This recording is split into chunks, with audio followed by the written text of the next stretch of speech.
My first question, says this. I paraphrased. How does one believe the Bible if the verses have been changed over time? But I'm going to read you their full question. It says this. While doing a Bible study, we came across some missing scripture in some books of the Bible and different versions. And then they list the ESV, NIV, King James Version, and so on. One of us had an article stating that these verses, when they did the research and compared the versions to the Blue Letter Bible, there was differences. Some were there, some were not there. And the question is, how does one believe the Bible after this? Verses being taken out or switched to tickle the ear of this generation. What do we believe if the Bible has been messed with? One of the pastors that they reached out and talked to gave a response. And it said, the short answer is the verses were probably never in the original writings. And then part of her question, Jehovah, Calvary, Holy Ghost are still there, only updated language for modern readers. And part of the question was, how come it says this and then other Bibles use different words? That's it in a nutshell. I know the answer to some of this. I'll let you just go into it because these verses come up because right. They're not there. Mark and different passages. Okay, so this is what you've got going on. There was a major revision of the New Testament back in the 1880s, and back at that time, they chose to use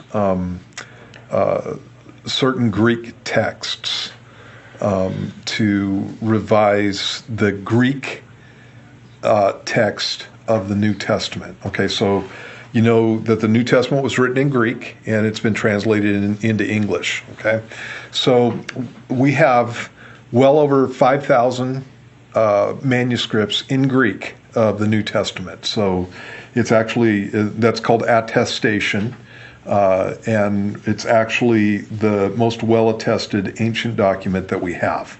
It's far and away better than anything else that you can look at from, frankly, from the 1600s on back.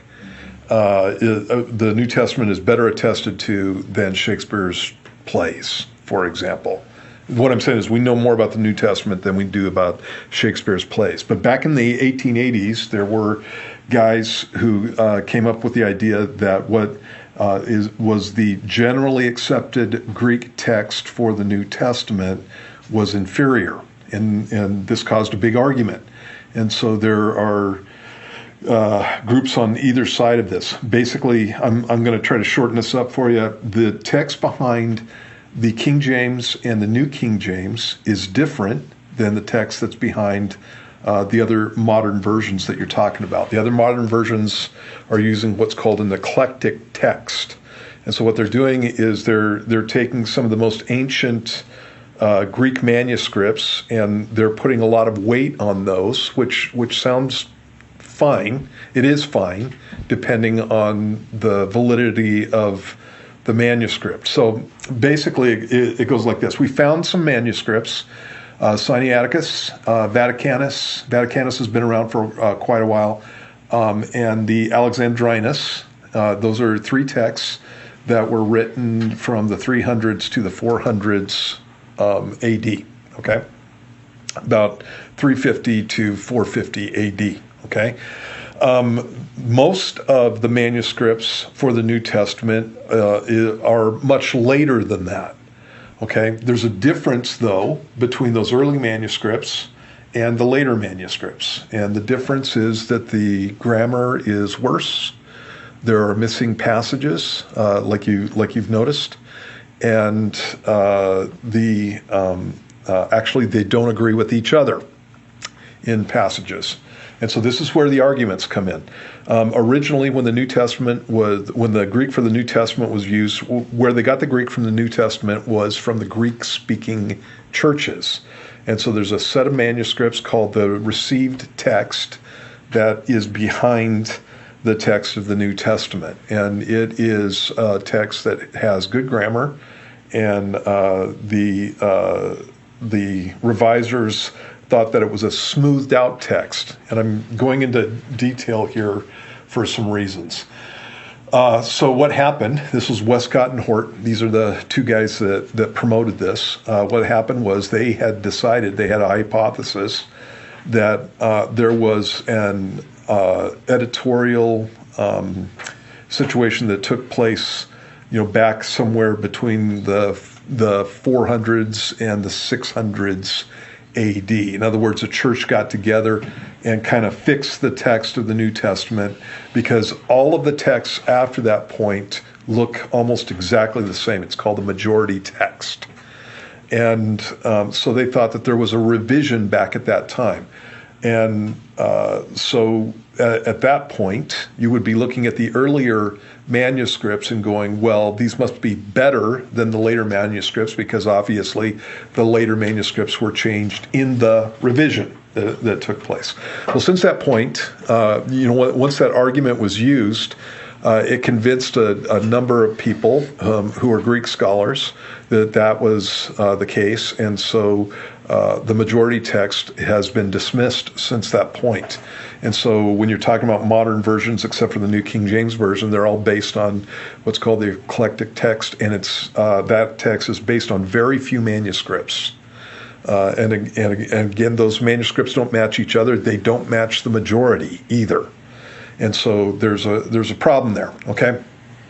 And so now what happens is, when you look at this whole issue, not only are you looking at translations of the Bible and paying attention to that, but you need to be looking at where the translations of the Bible are getting their Greek text. I used to believe that earlier was better, and again, that's the majority view with a lot of Greek scholars.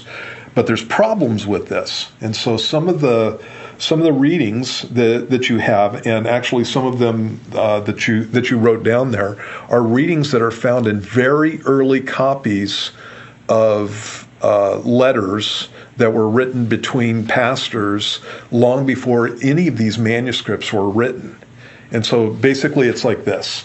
For example, you get to Mark chapter 16, verses 9 through 20, and in almost every Bible that you see, it'll say verses 9 through 20 are not in the original manuscripts, or you don't find them in the earliest manuscripts, and that's true. I can't go into a big old huge thing. There's some indication that they were there, but I don't want to get into the weeds on this whole thing. In any case, they're missing in the earliest manuscripts. There's some indication that they may have been there because of spacing and that kind of stuff. But whether or not they're in the earliest manuscripts doesn't matter, because they are in letters that were written by early church fathers that come from before those manuscripts.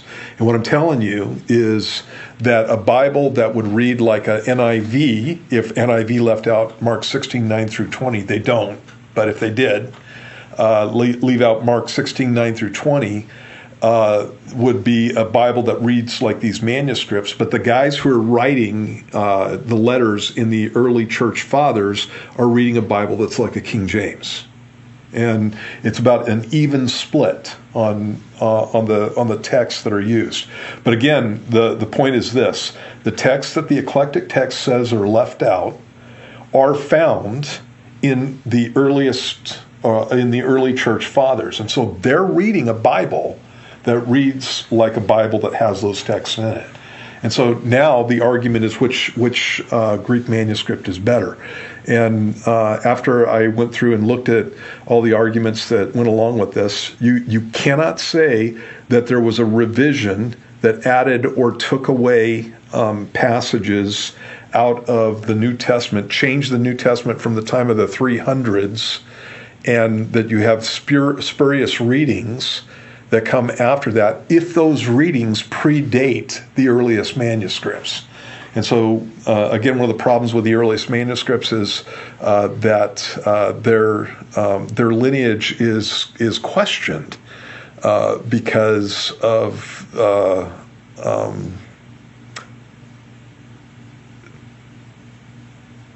there were manuscripts that were written in the early days that were corruptions of the New Testament. based on doctrinal issues, that kind of stuff. The Gnostics were famous for this. And so there's, for example, with Sinaiticus specifically, Sinaiticus was being used it was found in a garbage can. That was the attitude of the monks that were in the monastery where Sinaiticus was found. It's a manuscript that is well preserved, and that's not usually a good thing. That means it wasn't used, and so it looks like there are questions as to whether or not these manuscripts should be used. And so that's been an argument that's been going on since the 1880s. When I went through and I looked at the whole thing, I believe that the manuscript that is used for the King James and the New King James is superior. It's by far, when you're talking about the majority text, it is by far the most pervasive text that you have for the New Testament. It is the text that has been behind the New Testament for the majority of the history of the church. And it's only been in the last 150 years or so that that's even been questioned. And so that's what you're running into. That's what you're running into in that situation. And so I teach out of a New King James specifically because of that issue. And whenever I run into a text that is supposed to have been or not is supposed to have not been in the original manuscripts, I generally in my Bible have a list of passages where that text is quoted verbatim in the early church fathers, long before Sinaiticus, long before Vaticanus. And so that's the issue. Okay, a couple things. So complex. Yeah, a couple things for people who maybe they heard this for the first time, and these are the things that kind of help me gel this, all the facts that you said together. Mm-hmm. You mentioned the NIV puts in Mark 16, even though they're using the Eclectic Text. Right. So what version decides if they're going to put it in or not? How do they decide that? Basically, what's happened with this is when you're talking about Mark 16, 9 through 20, and what's called the pericope adulterae, that's the woman caught in adultery. Those are two passages that two whole sections that are left out of some of these earliest manuscripts and are questioned. And so you'll see sometimes they'll even have them bracketed inside a text, and what they're trying to tell you is that they don't believe that they belong there. Okay, but they still put them in there. But they still put them in there because if they took them out, people would freak out. Yeah, people would freak out. Right. Okay. That's why. So how do they tell the eclectic is older? Is it the dating method that they use that they can tell that these are earlier manuscripts? Well, one of the things that's happened with this, I'll get to that in just a second. But one of the things that's happened with the eclectic text is that it was highly different in the 1880s than the received text. And over the years, there's been I think it's 28 revisions. It's called the Nestle Aland, or it's called you'll see the NU, you'll see little notes in the bottom of your Bible. Those texts, that eclectic text has been revised over the years. Sorry, I didn't turn my I didn't put it on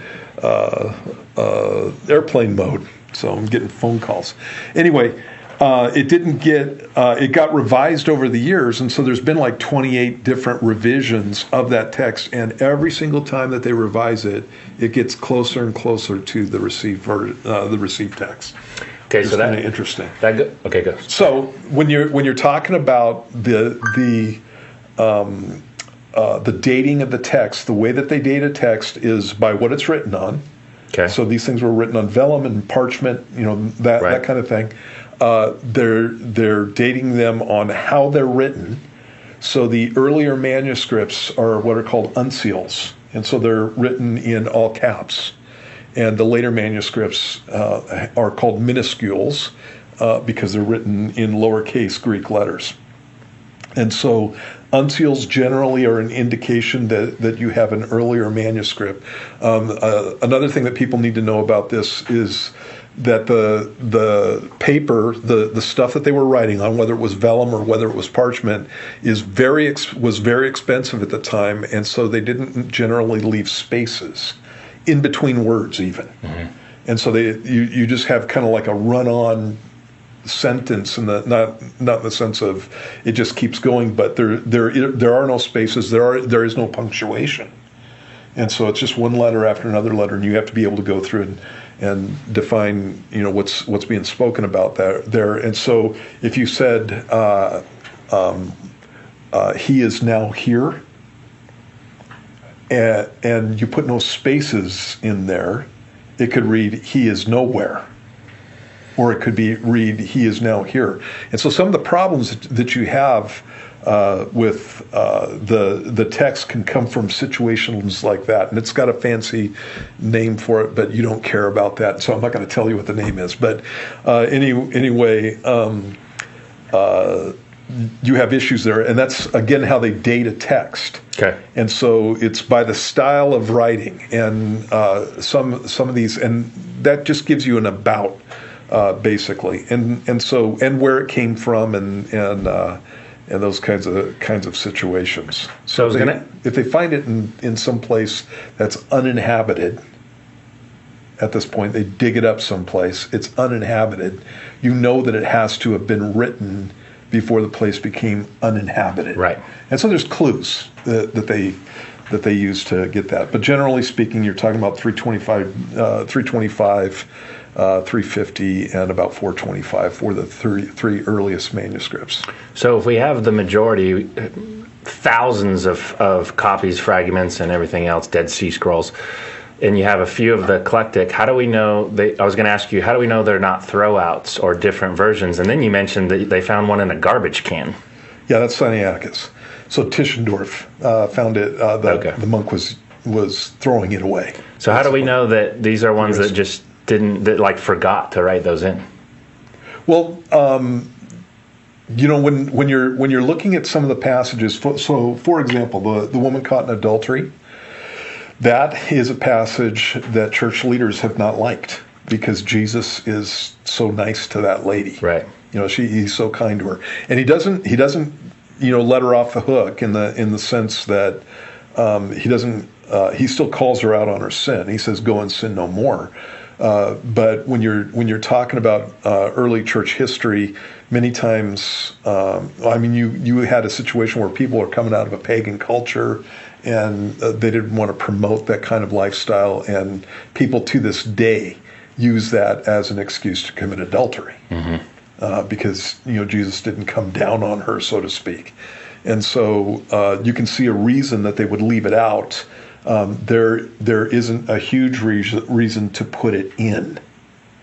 And so the fact that it's in there in places means that it is something that was originally there, because the tendency would go the other direction, right, to excise it, not to put it in the culture that they were living in. And so those are theories of textual criticism that you deal with when you're looking at these passages. I believe that the woman caught in adultery belongs in John chapter 7 and 8. Right. Just like it is. I don't believe that the passage makes any kind of sense without it. And I've read all the arguments on that. And so it's just something that I've gone through and checked out for myself. So again, one of the things with the majority text also is that you're not just talking about dates, you're talking about geography. And so a lot of these most early manuscripts are coming from Egypt, and that's a dangerous thing because Egypt was a hotbed for Gnosticism. And the Gnostics, again, were a group of guys that went through and excised scripture. We have pastors talking about that in the 2nd century, talking about corrupt gospels and that kind of thing, because these guys played fast and loose with the Bible. And so it's a place that's suspect.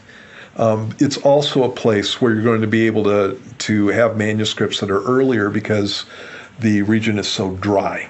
And so that helps to preserve manuscripts. And so you have that. But when you're talking about geography, one of the things that is an argument in this situation is that earlier is better, and late manuscripts should have no bearing on what a text says. And the problem with that idea is that these manuscripts come from all over the world, in the sense of all over the European and Mediterranean world. They have to have an origin. And there are so many of them in so many different places. And they do have styles. There's styles of writing, styles of spelling that go along with these majority text type manuscripts, and it localizes them. And so you have to have a tradition for that set of manuscripts. It has to have come from somewhere. And the idea that it came from a revision that took place somewhere between the 400s and the 600s has been dismissed by everybody at this point. Nobody believes that anymore. And I don't know why. I think it would be logical to go back and question the whole authority for going to these early manuscripts, just based on the fact that you can't explain the majority text without their hypothesis, and their hypothesis is admittedly wrong, and it's been admitted by everybody. Right. And so, again, I used to think earlier is better until I found out that the later manuscripts are represented in the early church fathers, and if they're represented in the early church fathers, that means those guys are reading a Bible like my King James version. Yeah. As far as the Greek goes, and if that's the case, the argument that these words were changed later on, or that the passages were added later on, is a false argument, because they're obviously there in the 2nd century. So, okay, 2 more things on this. Where all this comes down to me, textual criticism, and some people don't geek out maybe as much as we do, and they just want to know the simple answer. How do I know people didn't insert stuff that wasn't in there or take stuff out that was in there? And for these passages, Mark, Luke, John, what's the significance of those passages? Like, does it change the whole Bible to a different gospel story? Okay, here's the deal with it. Obviously, they did. There are guys who did this. That's why we have early manuscripts that have Mark 16:9 through 20 missing. Right. So somebody fiddled with the manuscript. So that happened. But those passages are in the vast majority of the manuscripts that we have. Mm-hmm. And so the only guys who are having a problem with this whole issue are the guys who are trying to make those authoritative. Right. Okay. So I don't have a problem with it at all. So I don't have manuscripts that have left out Mark 16:9 through 20 that I trust, mm-hmm. or that I trust. And so you have that in the first place. In the second place, when you're talking about the New Testament specifically, the concepts and the doctrines and the teachings that you have in the New Testament are not confined to one place in the New Testament. They're pervasive throughout it. I got a friend, Chuck Missler, that used to say that the New Testament is not an analog type of situation. It's more of a digital type of situation. And so when you have an analog photo, that's a photo that's taken with film. If you take and you clip a part of it off and you get rid of it, you've lost that information. It's all gone.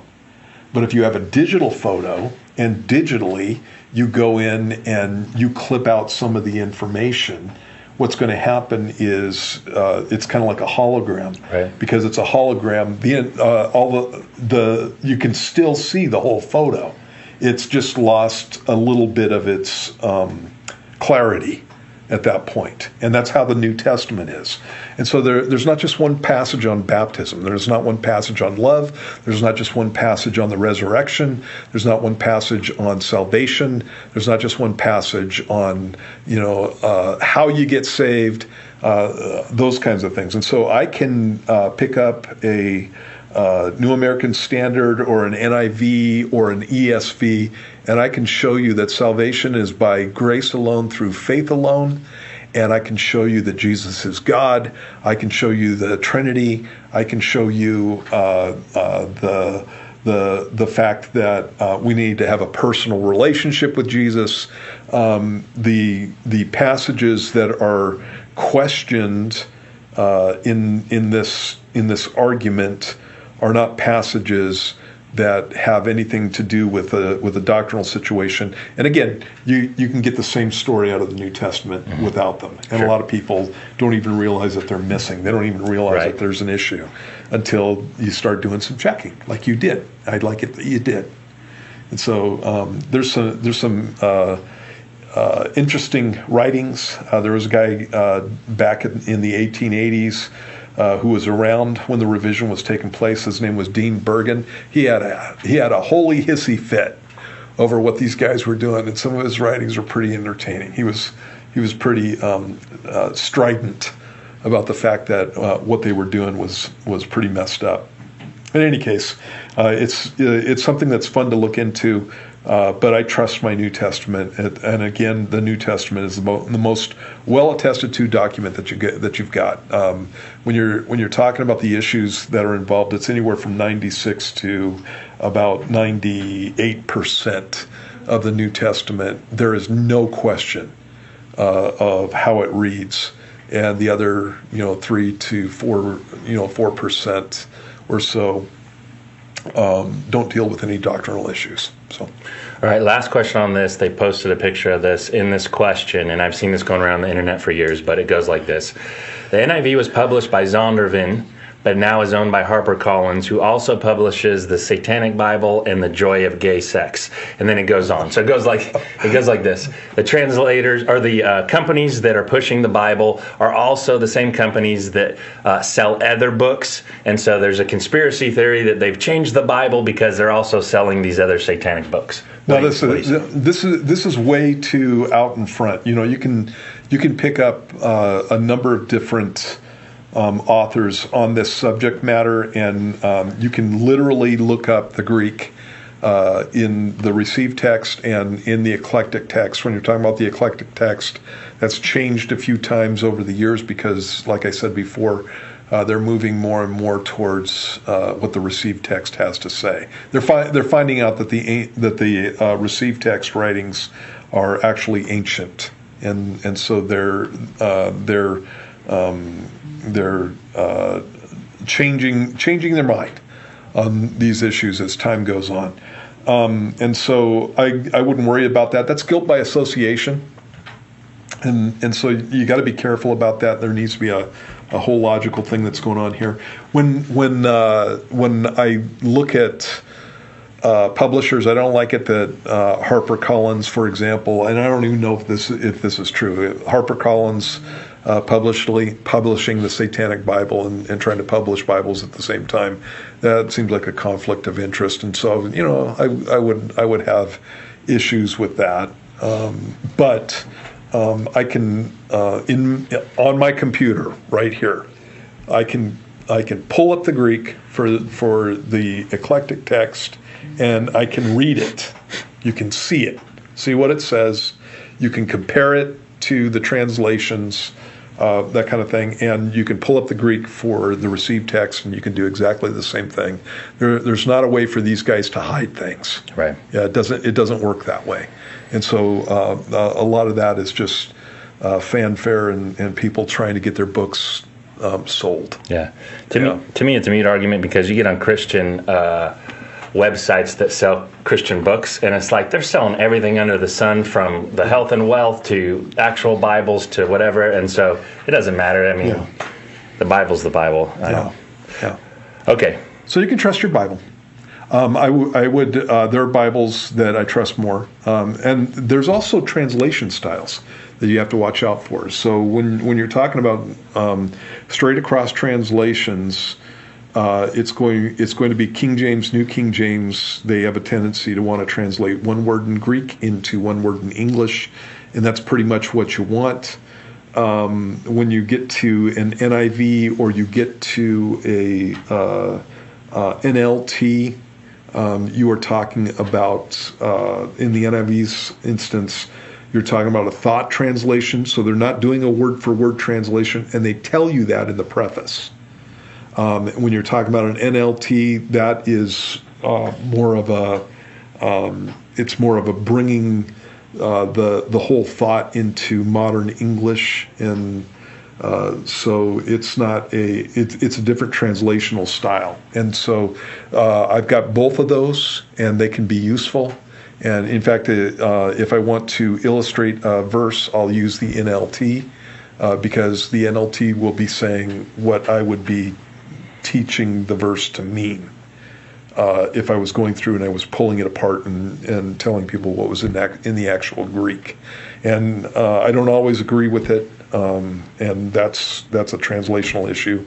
But when you're going, if you're using in New American Standard or a King James Version, they're going to be faithful to the text that they're using, or New King James. And ESV would be the same thing. They're being faithful to the text that they're using. So. Okay, I asked that first because I knew it would take some time. That's probably one whole radio section for us, but good question. It's important to go through, especially if you've never heard this stuff and someone's like, you can't trust that, it's been translated over time. All right, hopefully that was good.